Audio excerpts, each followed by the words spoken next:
निश्चयाचे महान रूप बहुत जणांचे आधारू, अखंड सिद्धीचे निर्धारू, श्रीमंत योगी नितवंत गुणवंत यशवंत कीर्तिवंत सामर्थ्यवंत पुण्यवंत जयवंत क्षत्रिय मराठा जानता राजा श्री श्री श्री छत्रपती शिवाजी महाराजांच्या चरणी या जिजाऊच्या लिखीचा मानाचा मुजरा नाचू कीर्तनाचे रंगीत ज्ञान दीप लावू जगी, कीर्तनाच्या माध्यमातून समाज प्रबोधनाचे कार्य करणारे संत तुकोबार आहे. शब्द हे शस्त्र समजून आपल्या विपुल बुद्धीच्या साहाय्याने लोकांमध्ये ज्ञान व्यक्त करण्याचे काम करणारे संत नामदेव आहे. ज्यांनी शिक्षणाची गंगा गोरगरिबांच्या घराघरापर्यंत पोहोचवली ते कर्मवीर भाऊराव पाटील. आणि दिवसभर हातात झाडू घेऊन गाव स्वच्छ करायचे आणि रात्री कीर्तनाच्या माध्यमातून लोकांची डोके स्वच्छ करण्याचे काम करणारे संत गाडगे बाबा. ज्यांच्यामुळे खऱ्या अर्थाने मुलींना शिक्षण प्राप्त झाले. त्यामुळेच तर माझ्यासारखी एक सामान्य मुलगी आज तुमच्या समोर उभी आहे, ते सावित्री फुले आणि महात्मा फुले. नमस्कार विद्यार्थी मित्रांनो, जय शिवराय शिवभक्तांनो. माझे नाव जाधव संस्कृती बालाजी. आज मी ज्या मातीमध्ये उभी आहे ना, ती हीच माती जिने 700 वर्षापूर्वी देवगिरीचे धिनवणे ऐश्वर्य पाहिले. ती हीच माती जिथे स्वराज्याचा ठिणगीचा जन्म झाला व शहाजीराजे व जिजामाता जगल्या. ती हीच माती व पुढे ही ठिणगी शिवनेरीवर गेली आणि शिवनेरीवर एका दिव्याच्या रूपाने प्रगटली. पुढे तोच दिवा सह्याद्रीचा छावा झाला, सह्याद्रीचा छावा झाला. मित्रांनो, सन 1630 के दिन शिवनेरी किले में से गड़गड़ाता सिंह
जगणारे ते मावळे होते, जगवणारा तो महाराष्ट्र होता. परंतु स्वतःच्या कुटुंबाला विसरून जनतेकडे मायेने हात फिरवणारा तो फक्त माझा शिवबा होता, तो फक्त माझा शिवबा होता. मित्रांनो, आज आपण आदर्श घेतो कुणाकडून? हो, पुष्पा पिक्चर मधल्या पुष्पाकडून. तो म्हणतो झुकेगा नाही साला.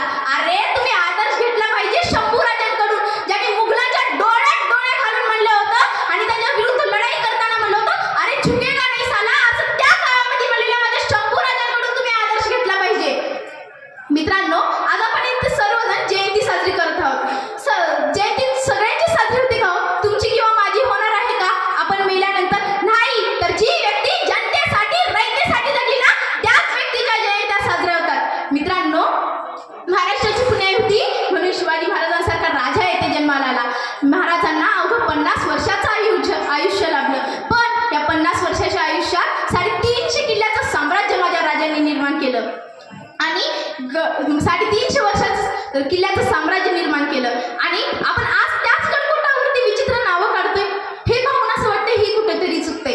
अहो, आपण आपल्या गाडीवरती अभिमानाने लिहितोय राजे, जय शिवराय, शिवभक्त, कट्टर मराठा. अरे बघतोस काय मुजरा कर, पण तीच गाडी रात्री बियर बार पुढे उभी असलेली पाहून वाटते हे कुठेतरी चुकतंय. अहो मित्रांनो, छत्रपती शिवाजी महाराजांना जिजामातांनी सांगितलं होतं शत्रूच्या स्त्रीकडे बघताना त्याच्यात आपली आई बघा, रुखुमाई बघा. पण आज महाराष्ट्राच्या छायाबहिणी सुरक्षित नाही तो.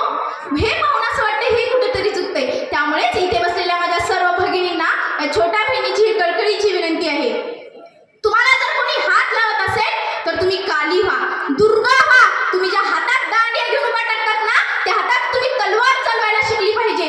म्हणूनच तर मला असे म्हणावेसे वाटते, तलवारीपेक्षा तीक्ष्ण या नजरेची धाक आहे. महाराष्ट्राची वागी तू, भवानीची मेक आहे, भगव्याची रक्षणी तू, स्वराज्याची मेक आहे. दुबळी समजू नको स्वतःला, तू जिजाऊची लेक आहे, तू जिजाऊची लेक आहे. मित्रांनो, आज 350 वर्ष झाली तरी सुद्धा या महाराष्ट्राच्या मातीला शिवरायांची गरज भासली. अहो, ही तर फार मोठी शोकांकिता आहे. मला वाटते भल्या पहाट उठावं, रायगडाच्या पायऱ्या चढाव्या, माझ्या अंतःकरणातून माझ्या राजाला सांगावं, म्हणावं हाक मारावी. राजे कशी उचलली हो तेवढी बलाढ्य धारण तलवार, राजे कशी उचलली हो तेवढे बलाढ्य धारण तलवार. आज तुमचा मावळा शाटा चाप उचलला नाही, त्याचा हात थरथर कापतोय. राजे कशी सांभाळली हो तेवढी बलाढ्य प्रजा.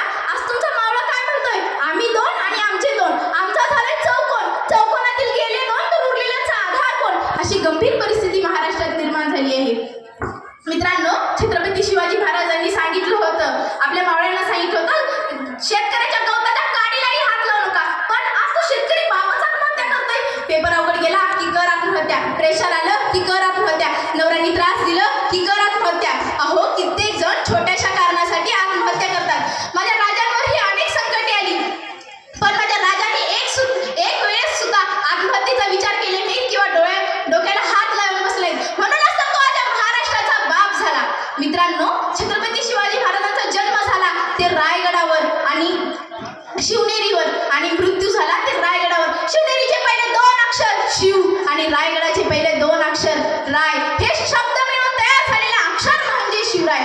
मित्रांनो, महाराष्ट्रात जन्माला येऊन एकदा तरी राजाचा रायगड किल्ला पाहिला पाहिजे. कारण मुस्लिमांचा जसा हजला गेल्याशिवाय अर्थ पूर्ण होत नाही, तसंच प्रत्येक मराठाचा रायगडला गेल्याशिवाय अर्थ पूर्ण होत नाही.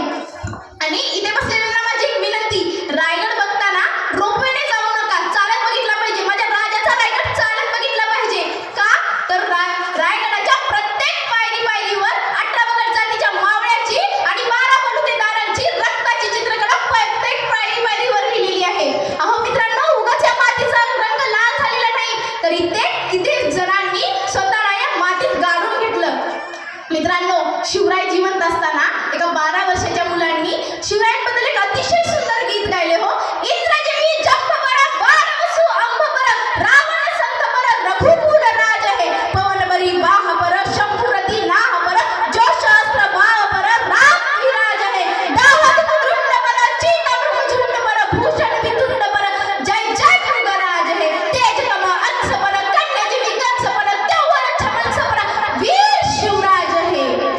मित्रांनो, आज आपण इथे शिवरायांची जयंती साजरी करण्यासाठी सगळेजण एकत्र आले आहोत. मित्रांनो, जगात सगळ्यात जास्त स्मारके आणि किल्ले जर कुणाची असतील ना, तर ती माझ्या राजाची, माझ्या शिवरायांची आहेत. अहो, जेव्हा जेव्हा